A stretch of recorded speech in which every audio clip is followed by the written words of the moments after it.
Good morning everyone. क्या हुआ आज टेस्ट के सर में लोग गायब हो गए क्या? अरे वही तो कह रहे हैं, कल टेस्ट के सर में लोग गायब हो गए क्या? अच्छा कौन कौन आया था टेस्ट? सही बात तो ये है कि टेस्ट आप लोगों को पता होता तो आते नहीं, आप लोगों के साथ धोखा हो गया था।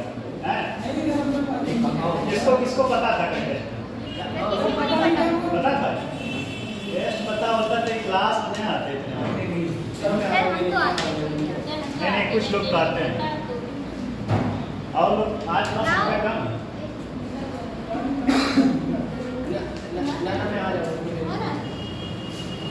अच्छा लोग 9:30 बजे तक आते हैं क्या?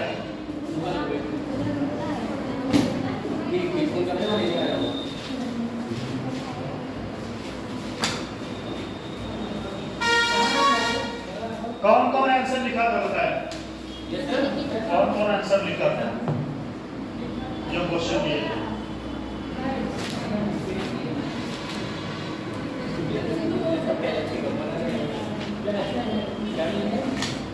अपना अपना नाम बताएं, अगर लिखे हो तो मैं दे दूं।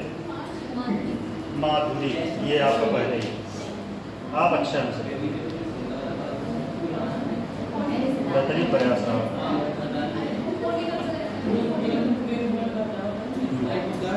और कोई बताए कौन लिखा था? नाम बताया। गरिमा क्या है ये चेक है। गरिमा एक लिखी थी दो?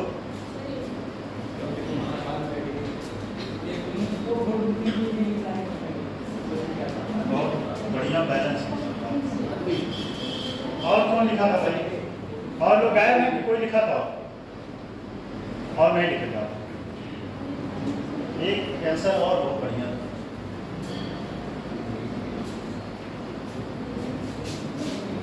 एक तो आंसर लिख डाले थे जो क्वेश्चन नहीं पूछा था उसका डिमांड कुछ और था, आंसर कुछ और लिखा था।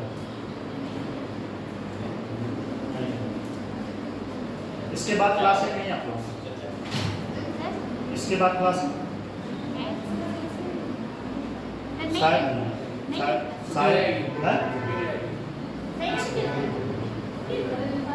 इसके बाद शायद क्लास है।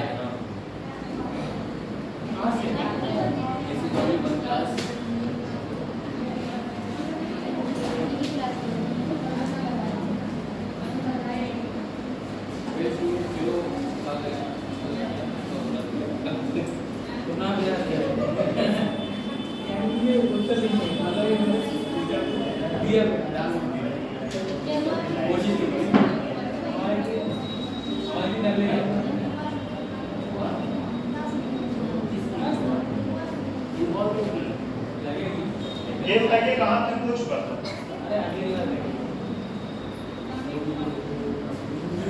कहाँ तक हो चुका था?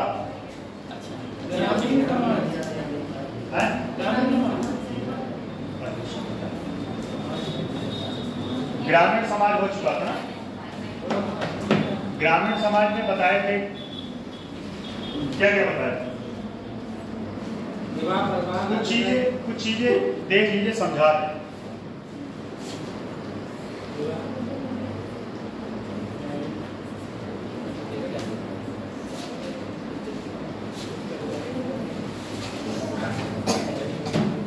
आपका नाम उमेश है ना?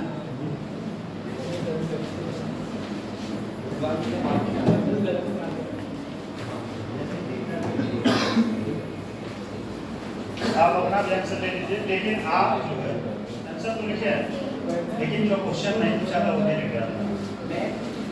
हाँ देखिए, स्वतंत्रता सेनानियों में महिला व्यक्ति, आप उत्तर प्रदेश भूल गए। उत्तर प्रदेश के परिप्रेक्ष्य में क्वेश्चन में नहीं लिखा। उत्तर प्रदेश वैसे तो आंसर सही है, अगर हिस्ट्री के पॉइंट ऑफ व्यू से देखा जाए तो सही है, लेकिन अगर यूपी के अकॉर्डिंग देखा जाए तो सिर्फ आंसर नहीं है। तो आप क्वेश्चन के अकॉर्डिंग तो आंसर दिए। और एक और आप और आप लिखे थे किसान आंदोलन, ये सही था आपका, गुड दिए थे ये वाला, ये आपका आंसर बहुत ही अच्छा था।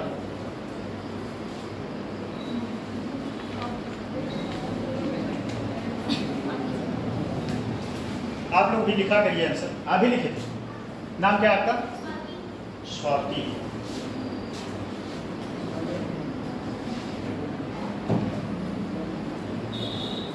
ये कोई चमक था, चमक शुक्ला नहीं है, प्रियंका मौर्य नहीं है, स्वाति राजपूत है। एक लिखी थी तो दो।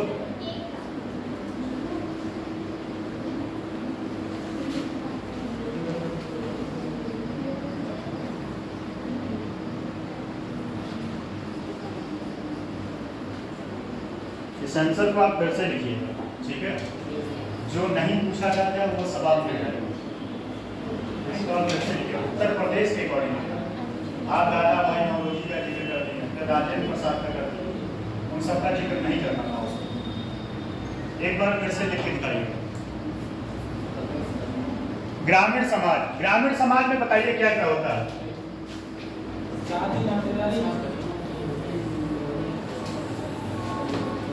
पहली बात तो इसमें क्या होगा? परिवार।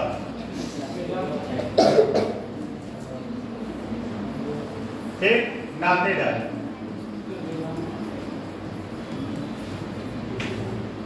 परिवार नातेदारी, इसके बारे में आप लोगों को समझा दें।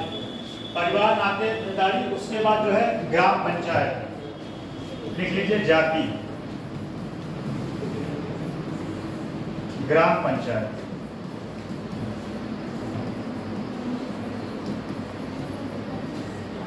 ग्राम पंचायत।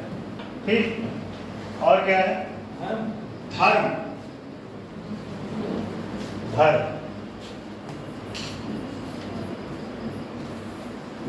शैक्षणिक योग्यता या शैक्षणिक संस्थान,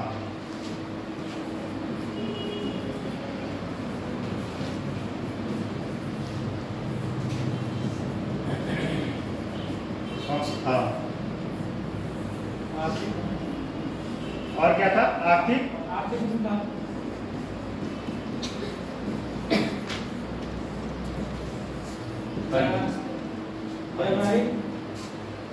और वैवाहिक।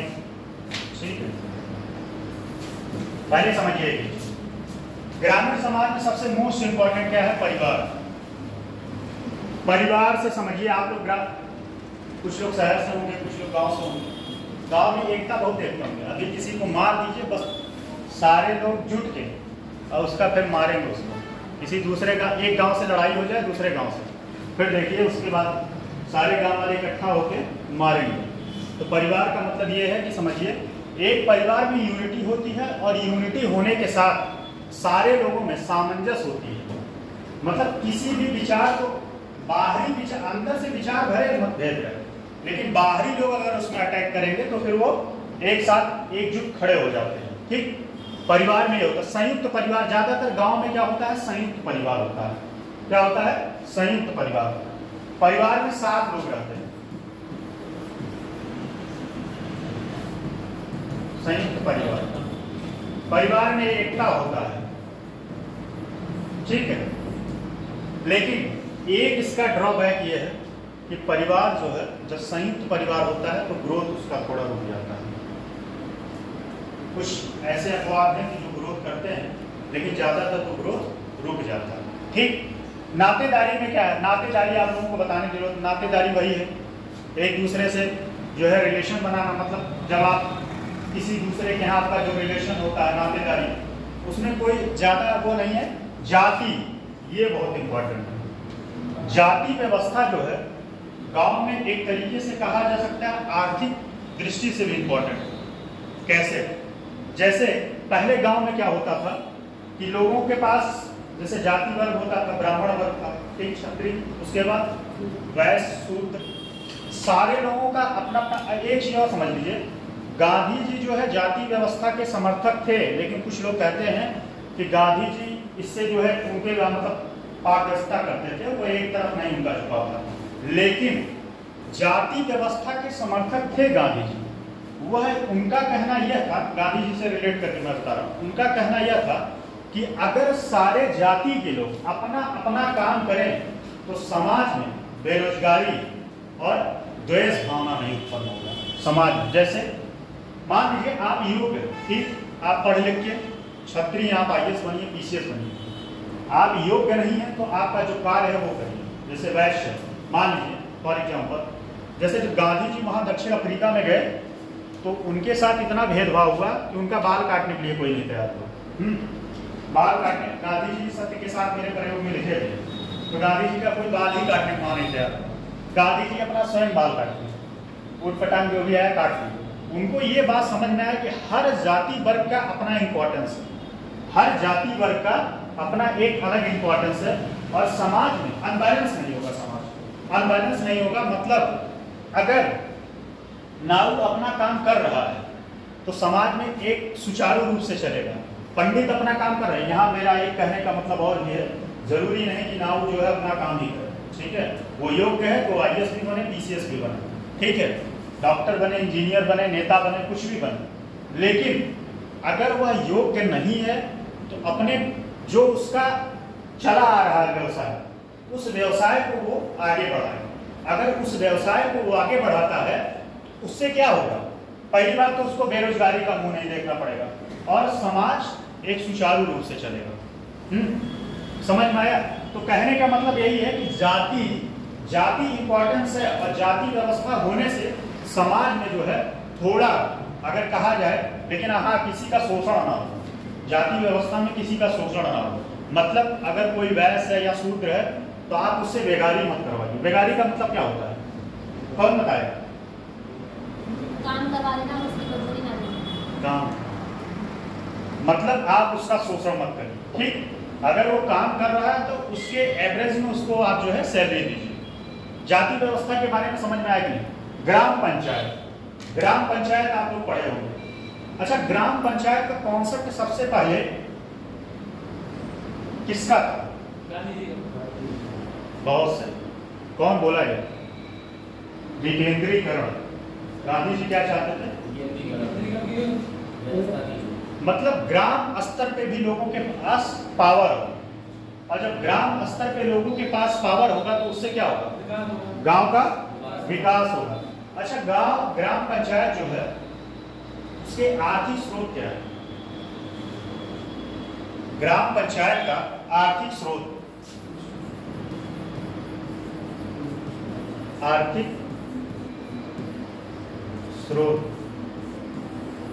क्या है? कौन बता सकता है? आप बताएं, नेहा जी बताएं। हाँ, शायद आप 2-3 दिन बाद आए। क्या हुआ, कोई काम था क्या? क्लास कंटिन्यू किया करिए। बताइए आप चारों लोग बताइए। आप बताएं।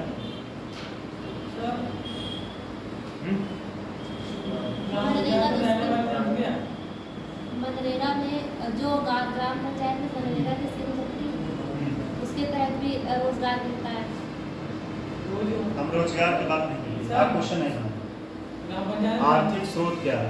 ग्राम पंचायत का पैसा कहाँ से आता है? बहुत से पशुपालन बताया, कृषि पशुपालन। एक और मेला जो लगता है उससे भी टैक्स दिया जाता है। ये सब कुछ, ये एग्जाम में आपको क्वेश्चन भी बना है।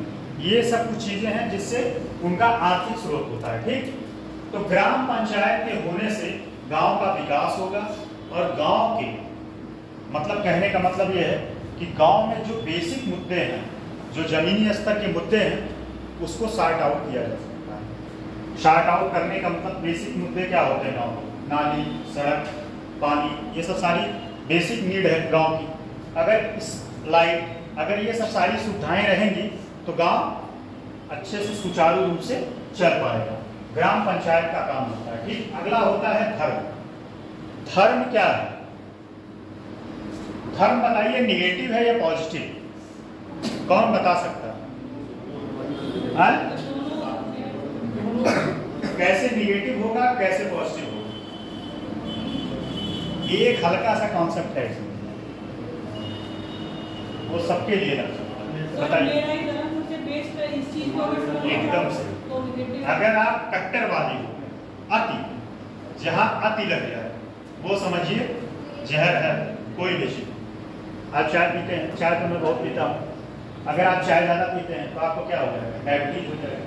ठीक, तो अति जहाँ भी लग जाए वो जो है समाज के लिए या कह सकते हैं किसी भी चीज़ के लिए नुकसानदेह होगा।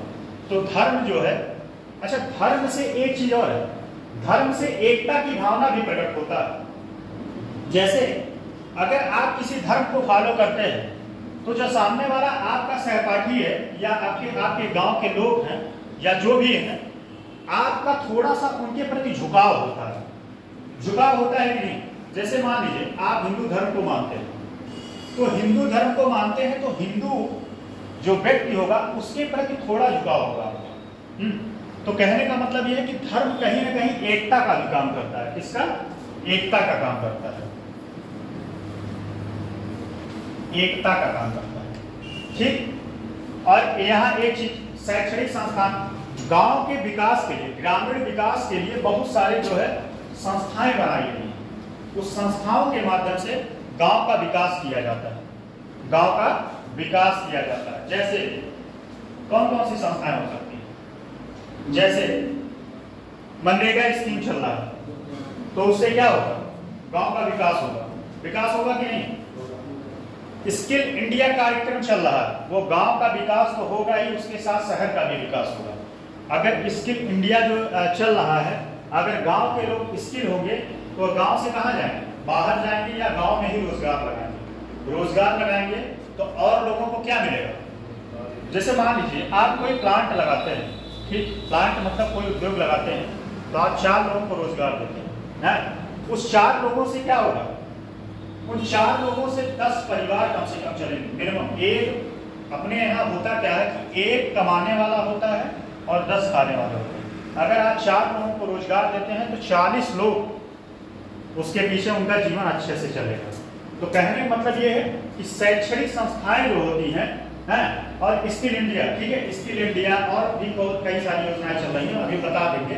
बहुत सारी योजनाएं चल रही जिनके माध्यम से ग्रामीण लोगों को, गांव में रहने वाले लोगों को जो है अवेयर किया जा रहा है, जागरूक किया जा रहा है, उनको स्किल दिया जा रहा है कि ताकि वो अपना उत्थान कर सके। और ये है आर्थिक, गांव में आर्थिक। अब अर्थ का क्या है? जमींदारी प्रथा, ठीक, जजमानी। जजमानी में क्या होता है? जजमानी में क्या होता है बताइए कोई? जमींदारी प्रथा तो आप लोगों को पता होगा। जजमानी में क्या होता है? जो पंडित लोग होते हैं, पंडित तो हम भी हैं, लेकिन एक होते हैं पंडित जो है कथा वथा भी कहते हैं, धर्म वाला काम भी करवाते हैं, तो उससे उनका जो है आर्थिक जीवन चलता है। उनके आर्थिक स्रोत वही, आर्थिक स्रोत क्या है? जजमानी करके उनका आर्थिक स्रोत चलता है। ठीक, गांव में जो है, अच्छा शहर में क्या होता है? शहर में उद्योग होता है, लेकिन गांव में उद्योग नहीं होता। तो गांव में क्या होगा? गांव में स्वाभाविक सी बात है, जो व्यक्ति जो काम करता है उसी के माध्यम से वो अपना जीवन चलाने का प्रयास करेगा, उसी के माध्यम से वह पैसा वैसा क्या करेगा, कमाएगा।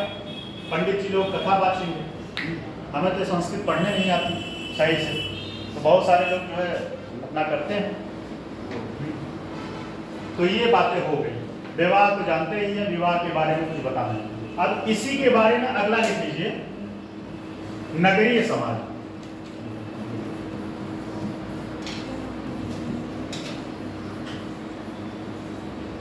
नगरीय समाज में एक पॉइंट इसमें समझाने वाला है, बाकी सारे पॉइंट वही।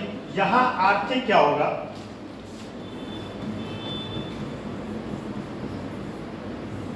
आर्थिक स्रोत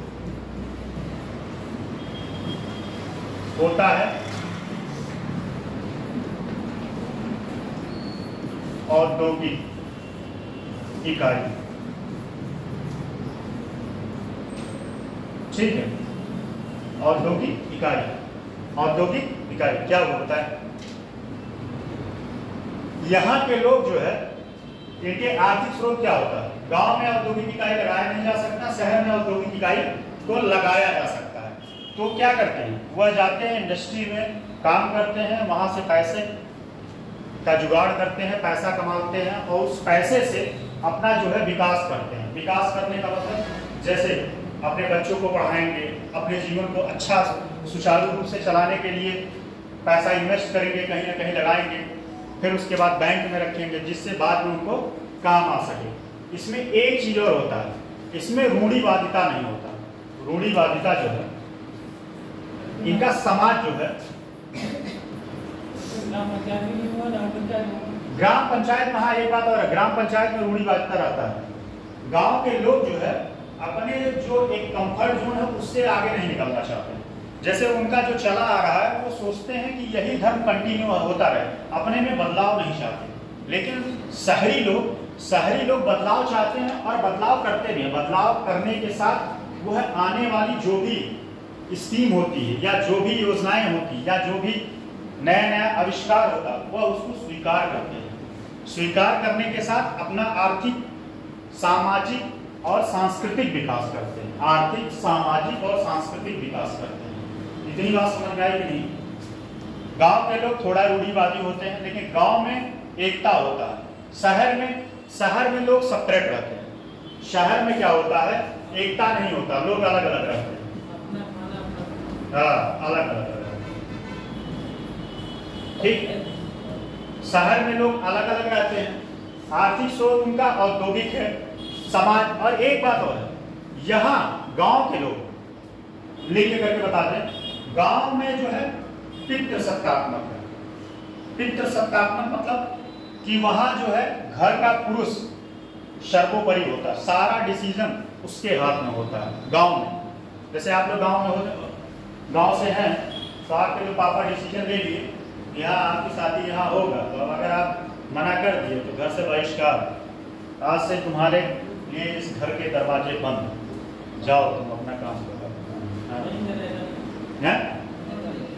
तो दोनों के लिए बदल गया। अच्छा, अच्छी बात है, बदल गया। तो समस्या ये है कि गांव में क्या है कि आदमी जो है पितृसत्तात्मकता प्रभावी है। पुरुष जो होता है घर का मुखिया, सारा डिसीजन वही लेता है। हम लोग शहर से हैं लेकिन हमारे भी घर में जो है डिसीजन पिताश्री और हमारे चाचा लेते हैं। चाचा और पिताश्री जो बोल देंगे वो हो गया, इसमें आप कोई काट नहीं सकते। काट दिए तो घर के दरवाजे बंद।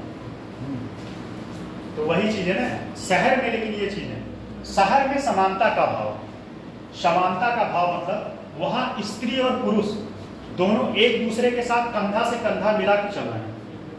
कंधा से कंधा मिलाने का मतलब जैसे शहर में क्या होता है, महिलाएं भी जॉब कर रही हैं और पुरुष भी जॉब कर रहे हैं।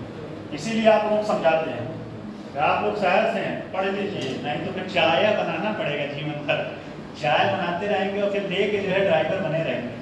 हाँ, ये सब महारथी लोग देख रहे हैं कितना पढ़ रही हैं, सिलेक्शन ले लेंगे ये लोग। बहुत आप लोग सीरियस हो, सीरियसली मैं बता रहा हूँ, लड़कियाँ बहुत सीरियस होती हैं और वो पढ़ती बहुत है। मन लगा के पढ़ेंगे तो पढ़ते ही रहेंगे।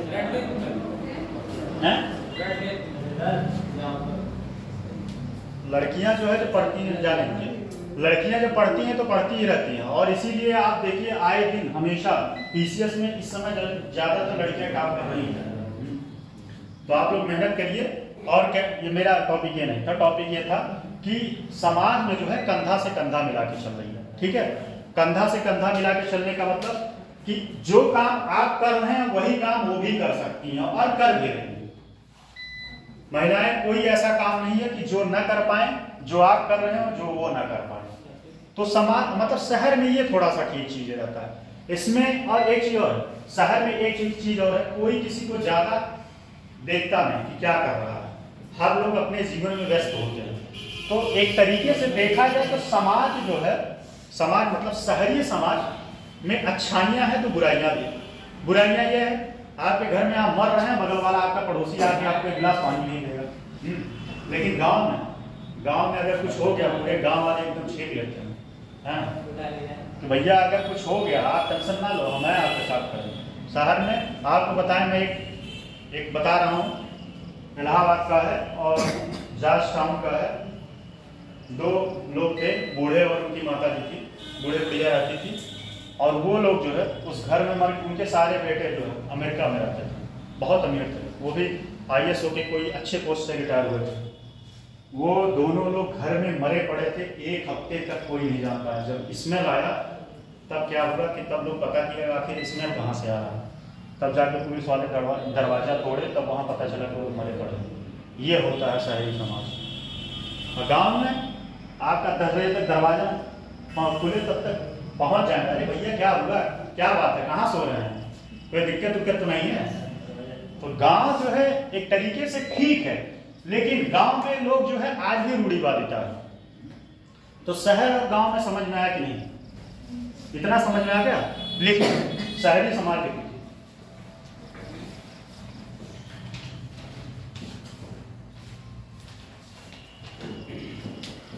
देखिए शहरी समाज एवं उनके मुद्दे। हाँ, शहरी समाज एवं उनके मुद्दे। अच्छा एक चीज ध्यान दीजिएगा, ये जो सब हेडिंग लिखवाए हैं, जब आपको क्वेश्चन पूछेगा ग्रामीण समाज पर टिप्पणी लिखें, तो आपको सारे पॉइंट में 2-2 पॉइंट लिखना पड़ेगा। लिख लेंगे कि नहीं बताइए? लिख लेंगे ना, तभी आपका आंसर पूरा कंप्लीट होगा। ये नहीं कि आप ऐसे चार्ट बना दिए तो आपका आंसर हो जाएगा। आपको सारा पॉइंट लिखना पड़ेगा, ठीक है। आर्थिक क्या स्रोत हैं और परिवार क्या होता है, धर्म क्या होता है, इसके बारे में 2-2 4-4 लाइन लिखना पड़ेगा, तब आपका 125 वर्ड का हो जाएगा। वही कहानी इसमें भी लिखिए, शहरी या लिखिए नगरी, नगरी ऑब्लिक शहरी, नगरी ऑब्लिक शहरी। आज आप लोग एकदम बैठने मूड में हैं, क्योंकि इसके बाद क्लास है, बताइए।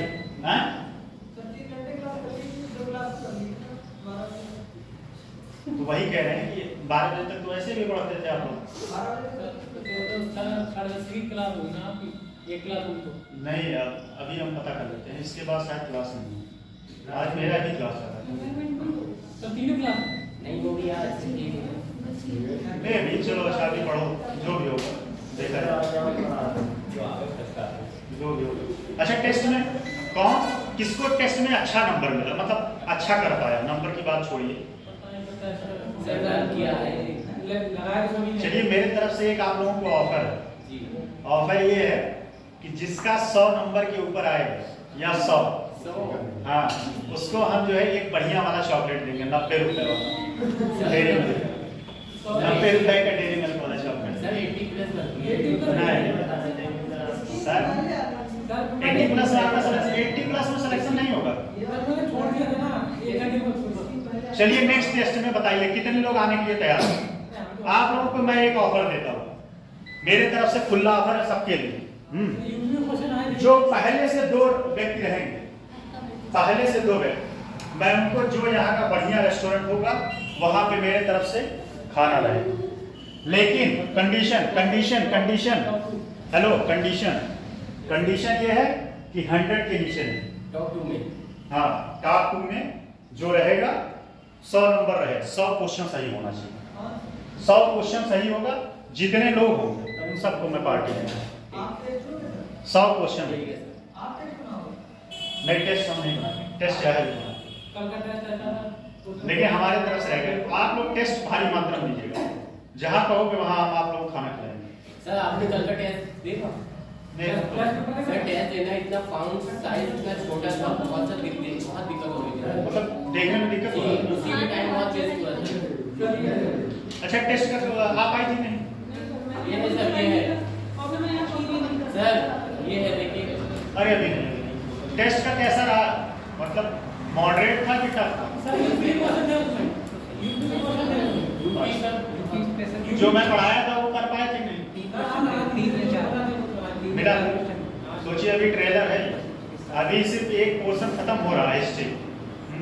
देखिए आज पढ़िए एकदम, आज 3 घंटा आपको बोर नहीं होने देंगे, इतना भरोसा रखिए, इतना भरोसा रखिए, 3 घंटा बोर नहीं होना चाहिए। ये मुझे अपने आप पे कॉन्फिडेंस है, आपके ऊपर नहीं। हो गया? मैं कहा नहीं, ये शायद इधर से लाइट है,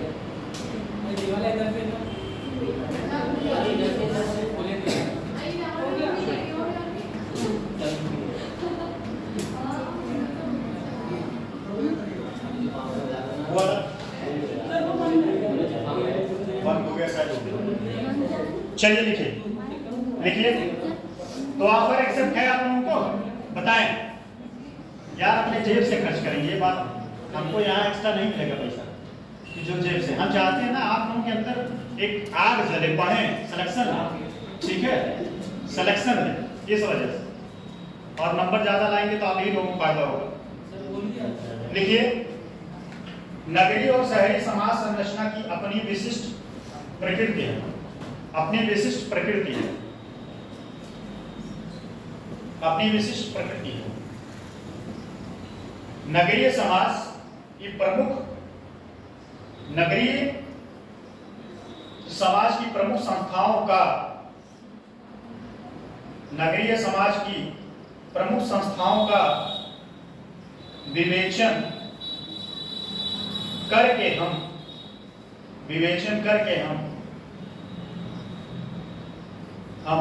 नगरीय समाज की संरचना को समझ सकते हैं, नगरीय समाज की संरचना को हम समझ सकते हैं, ठीक है। नगरीय समाज, अब इसके ऊपर ऐसे लिखिए, ठीक, एक लिख लीजिए और दो लिख लीजिए, फिर धर्म, ठीक, औद्योगिक धर्म, आगे लिखिए, परिवार, परिवार, परिवार, परिवार, फिर उसके बाद लिखिएगा राजनीतिक पहल, राजनीतिक पहल,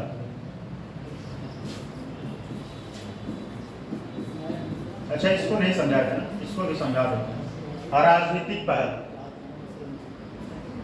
धर्म एवं संस्कृति, धर्म एवं संस्कृति,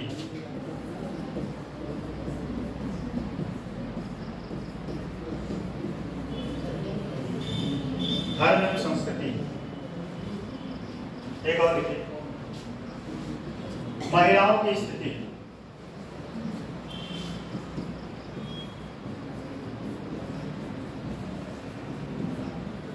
महिलाओं की स्थिति,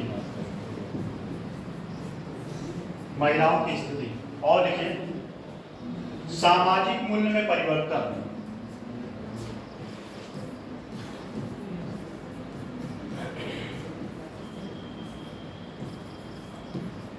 मूल्य में परिवर्तन, हाँ राजनीतिक परिवर्तन, ठीक, इतने हैं। इसमें एक दो नहीं समझाए थे। आर्थिक में लिख लीजिए, आर्थिक में यही आएगा, आर्थिक में यहाँ औद्योगिक ही होगा, ब्रैकेट में लिख लीजिएगा, ठीक, या औद्योगिक। इसमें एक पॉइंट नहीं समझाए थे, कहाँ गया, राजनीति, राजनीति, राजनीति में समझिए शहरी लोग राजनीति में ज्यादा एक्टिव होते हैं, मतलब ग्रामीण लोग क्या है राजनीति में बहुत ज्यादा एक्टिव नहीं होते, उनको देश और विदेश में क्या चल रहा है उससे कोई प्रभाव नहीं पड़ता, ठीक है। उनको बस इतना चल रहा है कि उसके दुकान पे क्या चल रहा है, गांव में आज किसके यहाँ क्या हुआ क्या नहीं हुआ, किसके यहाँ सब्जी आया किसके यहाँ नहीं आया, ठीक। तो गांव में ये है, लेकिन शहर के लोग एक्टिव होते हैं, उनका दृष्टिकोण, कहाँ से बंद होगा भाई, मैं तो बंद किया हुआ कि और कोई लाइट नहीं आपको,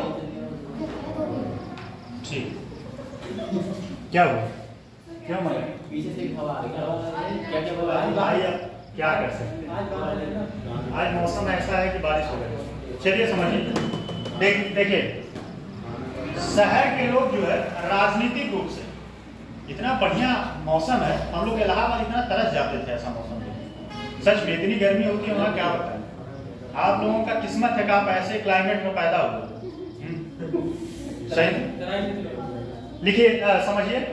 राजनीतिक शहरी लोग जो है राजनीतिक रूप में, जैसे ग्रामीण लोग। अब बात समझिए, गुस्सा मत दिलाइए, जब बात करें तभी बात करिए, ठीक। एक दिन हम ये बात समझाए थे।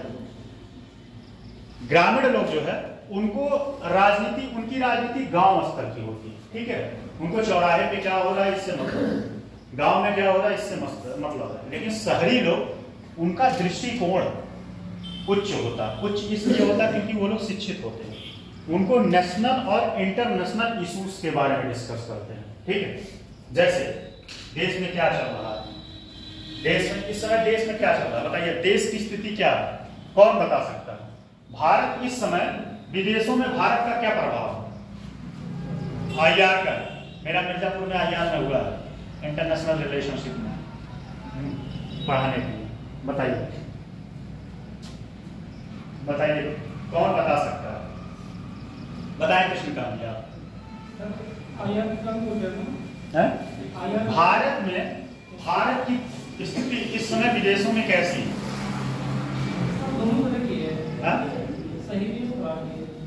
हाँ, अगर पड़ोसी देश की बात की जाए, हाँ, यद्यपि विदेश में भारत सभी पहले से सुधार हुआ है, पड़ोसी देशों से कहने का संबंध कटु हो रही है। जैसे आप श्रीलंका को आप ले लीजिएगा, और चाहे चाइना को ले लीजिएगा। चाइना तो ऑलरेडी पहले चला है, पहले से क्लास श्रीलंका, मालदीव हो गया आपका, तो भारत के पक्के में बाढ़ जाते थे। और नेपाल को भी कहने कहीं चीन के वजह से नाके वहां से संबंध कहने कहीं कटु हो रहे हैं। नेपाल से क्यों हो रहा है? नेपाल के पीछे क्या कारण है? उसका चाइना से मेल जैसा है, चाइना की दखलंदाजी।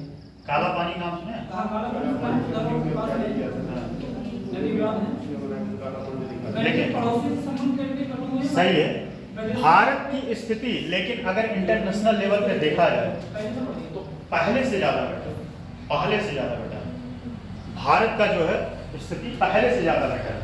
तो लोग जो है, अब इस बात को समझिए, जो शहरी लोग होते हैं उनको ये नहीं मतलब है कि हमारे शहर में क्या होगा, शहर में तो मतलब वही है, लेकिन उनकी दृष्टिकोण जो है नेशनल प्लस इंटरनेशनल दोनों में इंटरेस्ट रखते हैं, और उसी के अकॉर्डिंग वो डिसाइड करते हैं किसको क्या देना है, वोट किसको देना है, ठीक है। तो उनकी दृष्टिकोण थोड़ा सा उच्च होता है। इसके पीछे कारण यह है कि उनका बौद्धिक क्षमता ही ज्यादा उच्च होता है। बौद्धिक क्षमता स्वाभाविक सी बात है, जब आप पढ़ेंगे, आपका जो है शिक्षा उच्च स्तर का होगा, तो आपका बौद्धिक लेवल, जैसे कोई बात पे रिजिड नहीं होता। आप लोग भी एक चीज मेरा जीवन में याद रखिएगा, किसी बात पे आप रिजिड मत रहिएगा, नहीं यही सत्य है। हो सकता है वो स्थिति आपके अकॉर्डिंग सत्य है, लेकिन किसी और के अकॉर्डिंग हो सकता है वो स्थिति असत्य है। तो कहने का मतलब यही है कि उनकी स्थिति, उनकी बौद्धिक क्षमता ज्यादा होता है, और वह बौद्धिक लेवल पे थोड़ा सा उनका बौद्धिक स्तर ज्यादा होने की वजह से उनका सोचने समझने का तरीका अच्छा होता है, और उनको नेशनल और प्लस इंटरनेशनल दोनों इश्यूज के बारे में समझ होती है, और राजनीति में इंटरेस्ट रखते हैं। एक इसमें और क्या था, सामाजिक मूल्य। सामाजिक मूल्य क्या होता है? सामाजिक मूल्य क्या होता है, कौन बताएगा? सामाजिक मूल्य होता है जिसको समाज मान्यता देता है। मान्यता देता है, एकदम सही। समाज जो स्वीकार करे वो सामाजिक मूल्य है। जैसे आप किसी को आप थप्पड़ मार दीजिए, वो सामाजिक मूल्य नहीं है, ठीक है। कोई व्यक्ति कहीं गिर गया, आप उसको उठा दीजिए, कोई चोटिल हो गया उसको हॉस्पिटल पहुंचा दीजिए, ठीक है। आप कोई अनैतिक कार्य मत करिए, जैसे आप किसी विभाग में हैं तो विभाग में क्या करिए, आप करप्शन मत करिए, ठीक है। तो ये सब क्या होते हैं, नैतिक मूल्य होते हैं जो समाज स्वीकार करे। क्या करे? जो समाज स्वीकार करे। जो समाज स्वीकार नहीं करता वो क्या होते हैं, वो अनैतिक होते हैं, उसको हमें नहीं करना चाहिए। अच्छा, एथिक्स का क्लास आप लोगों को नहीं चला, एथिक्स में उसमें पढ़ाया जाएगा सामाजिक मूल्य। जिन चीजों को मूल को मतलब मानता है वो सारे ठीक भी तो नहीं होते, सारे ठीक नहीं होते, लेकिन हाँ ये बात सही कह रहे हैं कि सारे ठीक नहीं होते, लेकिन उसको कुछ चीजों को एक्सेप्ट किया जाता है, ठीक है। जैसे आप बताइए क्या? जैसे सर बहुत सारी चीजें, जैसे सर मतलब वो तो नॉर्मल मतलब लाइफ में होता है ना ऐसा कि समाज इन चीजों को बोल रहा है कि यही ठीक है, यही करना चाहिए, लेकिन सच में ऐसा नहीं होता, नहीं मतलब वो जबरदस्ती थोपते हैं उस चीज को। हाँ वो बात सही है कि कुछ चीजें एथिकल वैल्यू ऐसा होता है कि जबरन थोपा गया है जो करना नहीं चाहिए, ठीक है। अब जैसे एक चीज देखिए, समाज में कहीं ना कहीं एक चीज स्वीकार हो गया है। स्वीकार क्या हो गया? दहेज। अब दहेज दोनों देते हैं, ऐसा नहीं कि लड़का पक्ष मांग रहा है तो लड़की पक्ष नहीं देना चाह रहा, दोनों देना चाह रहे हैं। समाज में ये धीरे धीरे देखिए स्वीकार हो गया, स्वीकार हो गया है दहेज प्रथा, और ये डायरेक्टली नहीं इनडायरेक्टली स्वीकार है। हर कोई देखिए गवर्नमेंट सरकार में जब कोई आता है, यूपी सरकार ने योजना भी शुरू किया कि आप जब यूपी सरकार में आते हैं तो आपको दहेज लिए और अगर आपके बारे में शिकायत हो गया तो आपके ऊपर कार्रवाई की जाएगी। तो कहने का मतलब ये है। ठीक, एक और इसमें कोई है, चलिए बस एक पॉइंट था, ये सब इन सब पॉइंटों के बारे में आप लिख लेंगे कि नहीं, दो चार पॉइंट, तब आपका पूरा कंप्लीट आंसर होगा। अगला लिखिए, इसी के आगे लिखिए, उपरोक्त तथ्यों के आधार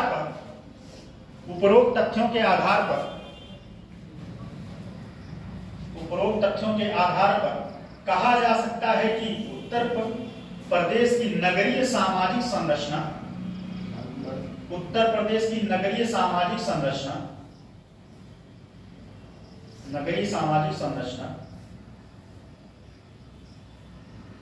विशिष्ट है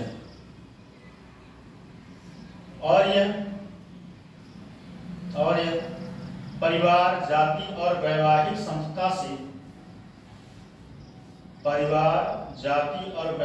संस्था से उतनी प्रभावित नहीं होती।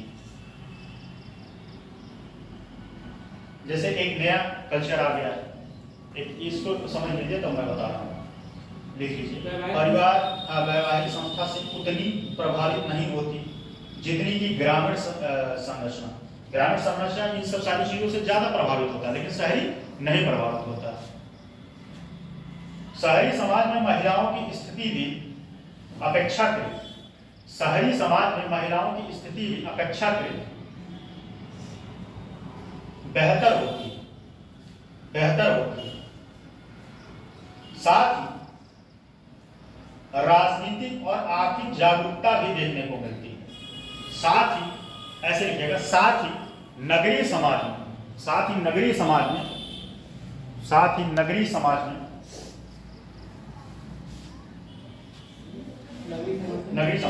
आर्थिक और राजनीतिक जागरूकता भी देखने को मिलती है। ठीक है, जैसे अब एक बात और समझिए, अब गांव में तो ये कभी कोई नहीं स्वीकार करेगा लिविंग रिलेशनशिप। शहर में क्या है, शहर में इस चीज को एक्सेप्ट है। दिल्ली में बहुत सारे लोग हैं लिविंग रिलेशनशिप में रहते हैं, दिल्ली नहीं जितने भी मेट्रो सिटीज हैं वहां पे लोग लिविंग रिलेशनशिप में रहते हैं। अच्छा, इसके फायदे और नुकसान कौन बता सकता है? सुप्रीम कोर्ट भी मान लिया, सुप्रीम कोर्ट का डिसीजन दिया, ये दो लोग एडल्ट हैं तो लिविंग रिलेशनशिप में रह सकते हैं। इसका एक पॉइंट बताएं कृष्णकांत जी, दोनों बताइए, दोनों एक पॉइंट।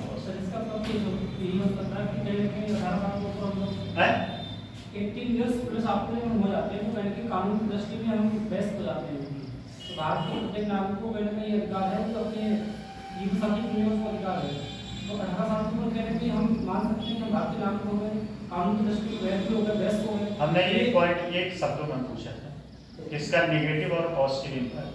पॉजिटिव सामाजिक मूल्य का ह्रास है, सामाजिक व्यक्तिगत हितों को बचाता है, व्यक्तिगत हितों। और एक चीज और, इसमें दोनों लोगों को आजादी होता है, इसमें लोग बंधे नहीं रहते। जैसे ये जितना भी शोषण हो रहा है, ठीक है, कहीं ना कहीं इससे एक तरीके से, जैसे शादी होने के बाद क्या होता है, आजीवन लगता है कि वो हमारी क्या संपत्ति है, उसका शोषण किया जाता है। लिविंग रिलेशनशिप में ये फायदा है, जब तक दोनों का अपना रिलेशन अच्छा चल रहा है तब तक रहेंगे, नहीं चल रहा है तो अपना किनारे हो जाए। तो कहीं न कहीं शोषण होने से बचता है व्यक्ति, दोनों पार्टी, एक नहीं दोनों पार्टी। चलिए लिखिए, अगला लिखिए, सामाजिक प्रथाएं, सोशल कस्टम। सामाजिक प्रथाएं,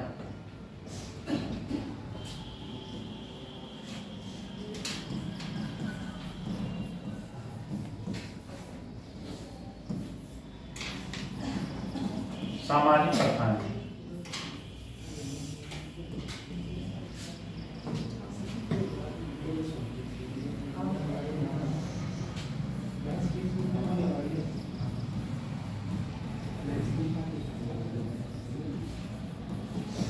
सामाजिक प्रथाएं न समझ। पहला है बाल विवाह।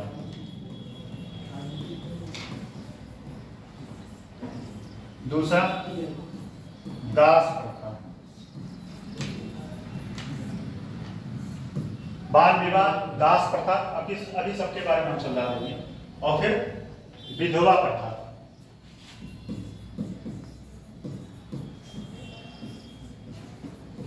विधवा प्रथा, बाल विवाह, दास प्रथा, विधवा प्रथा लिख लीजिए सब। और एक लिख लीजिए सती प्रथा।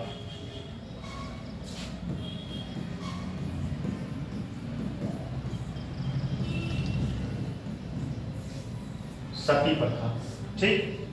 सती प्रथा, फिर पर्दा प्रथा।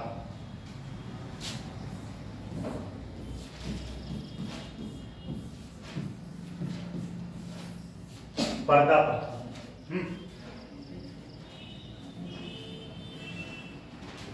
नाता प्रथा। नाता प्रथा,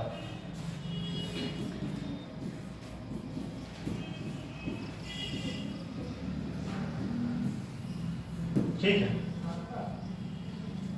सती प्रथा, बाल विवाह प्रथा, दास प्रथा, विधवा विवाह, विधवा प्रथा या विधवा विवाह, विधवा, हाँ ठीक है, विधवा प्रथा और नाता प्रथा, पर्दा प्रथा, ये सब सारे सामाजिक प्रथाएं हैं। इसमें बात समझिएगा एक एक चीज। सती प्रथा के बारे में पहले बात करते हैं। और कोई छूट तो नहीं रहा है? ठीक है, ठीक है। एक और है इसमें, बेगार प्रथा।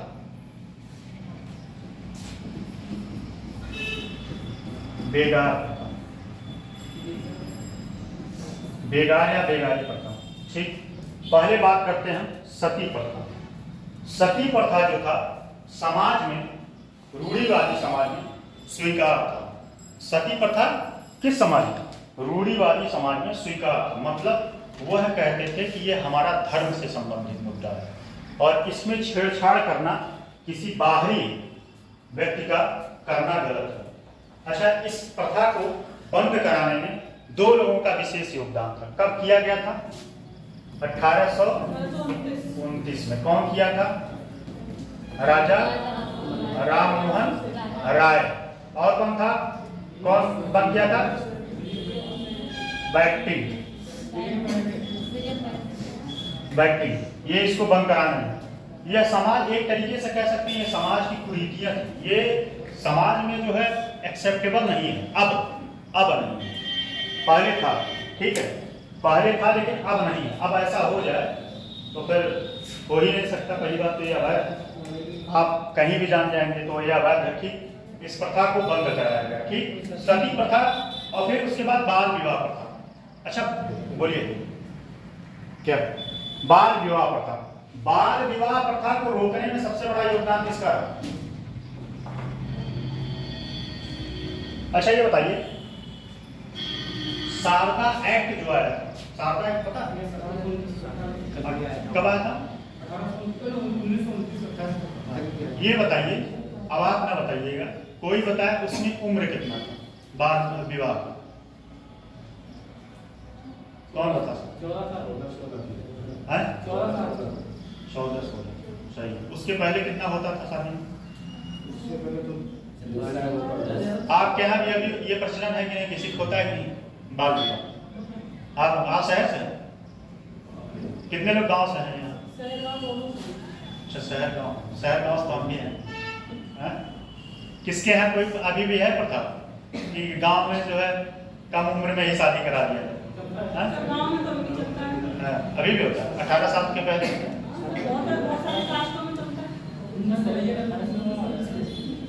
तो बाल विवाह प्रथा को जो है ये समाज में अब स्वीकार नहीं है। लेकिन अच्छा, इसको धर्म से लोग जोड़ते थे, कहते थे मतलब कि जो कन्याएं होती हैं, अब उसमें कुछ एक और टेक्निकल पॉइंट है, उसको नहीं बताना चाहेंगे।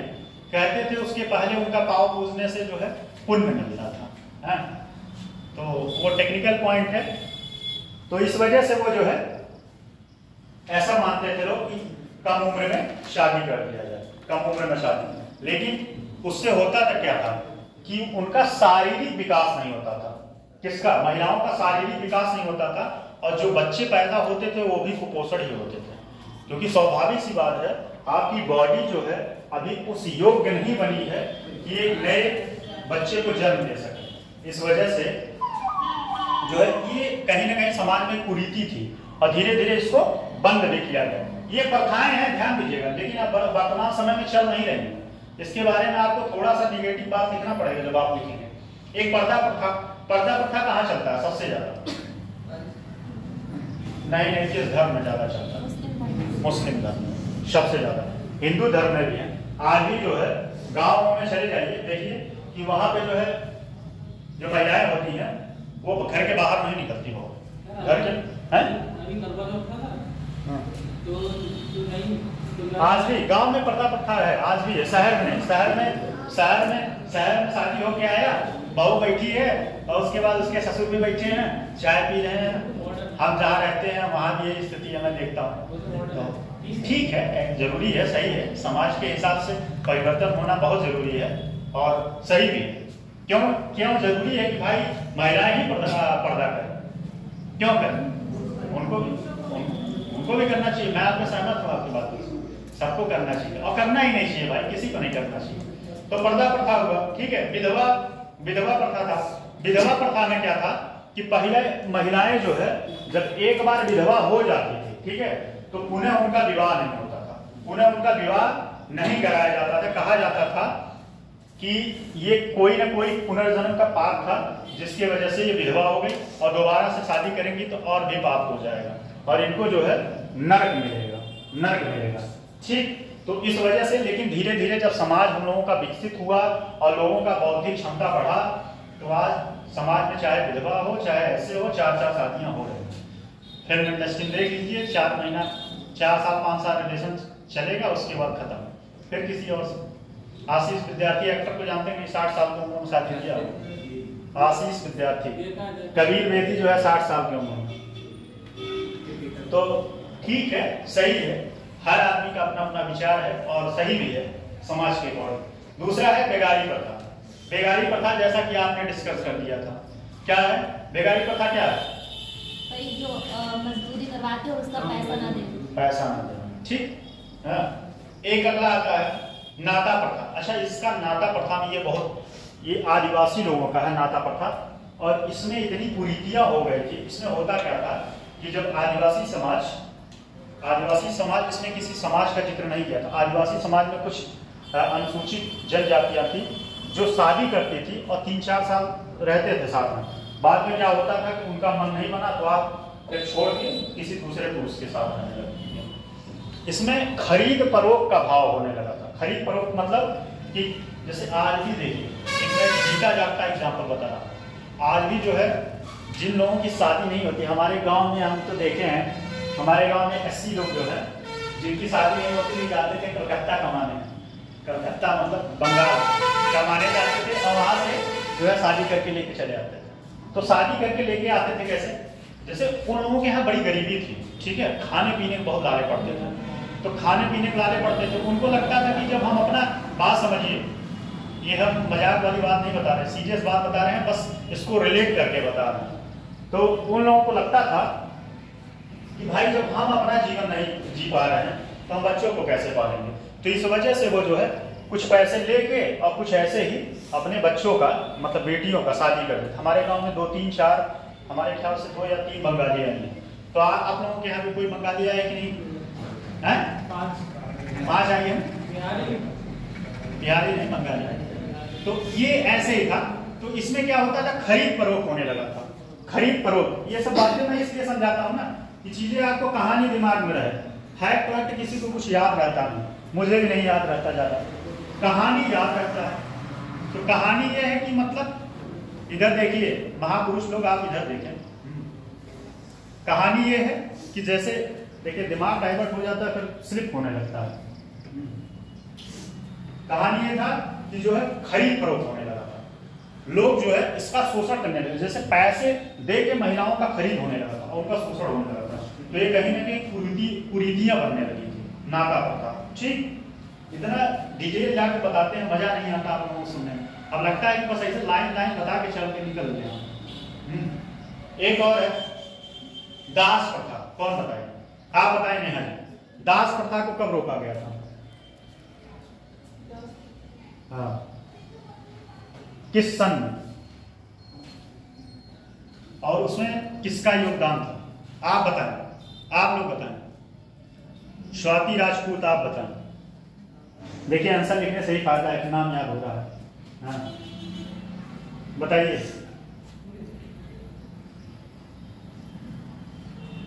कब रोका गया? मॉडर्न हिस्ट्री का है, आप लोग बताएं,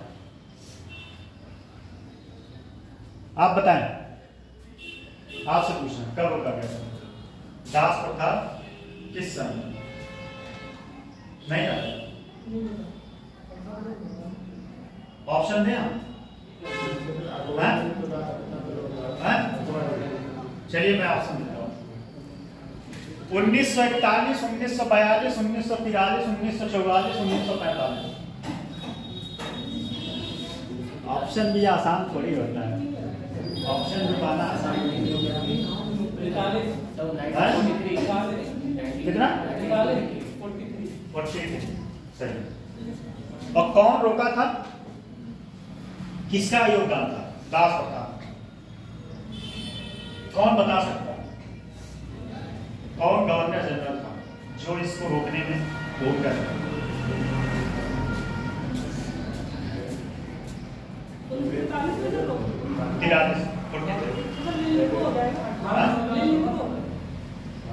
1843 होगा। उसका नाम था एलन बरो। एलन बरो 1843। सॉरी 1843। 1843 है। 1843। हाँ 1843। हाँ क्यों नहीं आएगा मॉडल? 1857 की क्रांति कहाँ करे? 1857 की क्रांति कहाँ पढ़ते हैं? लड़ाई में पढ़ते हैं। तब दास प्रथा में क्या होता था? दास प्रथा में समझिए जो जमींदार वर्ग होता था उसके यहाँ जो दास होता था, जैसे कोई कर्जा ले लिया, ठीक, कर्जा ले लिया, अब वो कर्जा नहीं चुका पा रहा है, तो करते क्या थे कि उनको अपने यहाँ लाते थे, उनको अपने यहाँ लाते थे और काम करवाते थे, उसके बदले में उनको पैसा मिलता। आप कर्जा ले लिए, खूब कर्जा ले लिए, जैसे कहा नहीं जाता कि भैया पैसा ना हो तो होटल में खाना मत खाओ, नहीं तो प्लेट धुलवा देंगे। तो वही होता है कि जैसे क्या होता है कि उन लोगों को पैसा ले लेते थे साहूकारों से या जमींदारों से, और जब साहूकार जमींदार से पैसा ले लेते थे, नहीं चुका पाते थे, तो उनके यहाँ क्या बनते थे? जाके दास बन जाते। ठीक है। एक अलग दूसरा दास ये होता है, उसके बाप दास हैं, उसके माँ बाप दास हैं, वो भी दास बन गया, ये अलग ही है। ठीक, ये बात समझ में आया कि नहीं? इतना अब लिख लीजिए, लिख लीजिए इसके बारे में। सामाजिक प्रथाएं। प्रथा का अर्थ है समाज से, प्रथा का अर्थ है समाज से मान्यता प्राप्त पीढ़ी दर पीढ़ी, मान्यता प्राप्त पीढ़ी दर पीढ़ी। एक पॉइंट और समझ लीजिए तब थोड़ा सा लिखिएगा। एक था दहेज प्रथा। दहेज प्रथा को कब कानून बनाया गया था? कौन बता सकता? मैं ऑप्शन दे दूं? ऑप्शन दे? बहुत से दहेज प्रथा, लेकिन ये रुक पाया है? नहीं है? नहीं। क्यों नहीं रुक पाया? आप भी पढ़ रहे हैं दहेज देने के चक्कर में। दहेज देना कानूनन अपराध है। सर ये इसमें मतलब पुरुषों को जो जिम्मेदार ठहराया जाता है दहेज प्रथा, मतलब क्योंकि मुंह तो वही खोलते हैं। नहीं सर, लड़कियां भी मतलब वो भी ना कहे ना, लड़की वाले भी ना कहे कि नौकरी वाला नहीं चाहिए, जमीन नहीं चाहिए हमें, बोलो क्या कहें? ये बात आपका तो वैलिड है, मैं आपकी बात से सहमत हूं कि बात बात ये भी है, बात ये भी है, अब यहाँ डिबेट करने का मैटर नहीं है, लेकिन बात ये भी है कि जो जब भाई आप खोजेंगे तो स्वाभाविक सी बात है आपको पैसा देना ही पड़ेगा। कुछ लोग या तो आप एक शिक्षित पर, आप कोई तैयारी कर रहा है उससे शादी नहीं करेगा, कोई तैयारी कर रहा है क्योंकि लगेगा भाई क्या पता पाएगा कि नहीं पाएगा नौकरी। अभी वही चपरासी बन जाए, जाके रेलवे ट्रैक खोदेगा, तब भी 5-6 लाख रुपए पा जाएगा। 5-6 लाख रुपए। ग्रुप डी में गांव में बड़ी क्रेज होती है ग्रुप डी का, और करते क्या है, बस वही है कि जाके ट्रैक खोदे।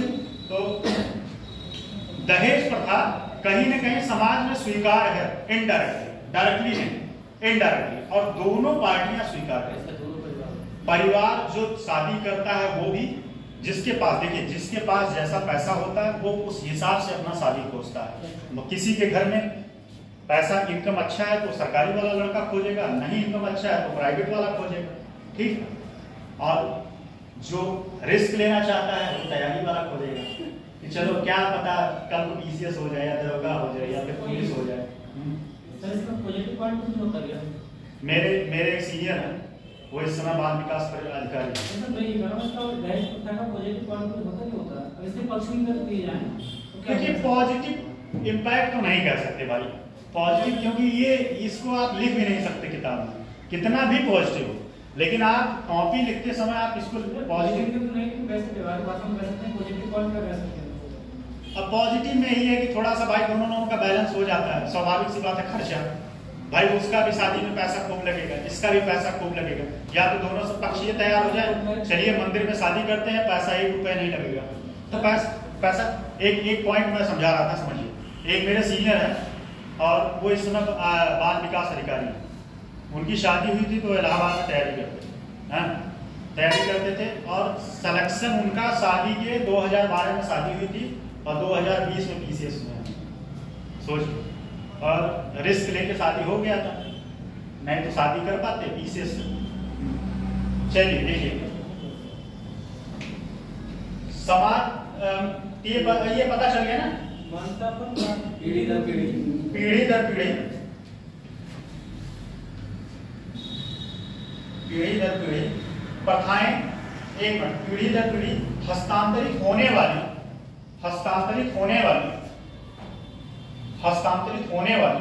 सुव्यवस्थित, आप लिखिए, लगातार लिखते रहिए आधा 1 घंटा, सुव्यवस्थित दृढ़ जानकारियां ही, सुव्यवस्थित दृढ़ जानकारियां ही प्रथाएं कहलाती हैं।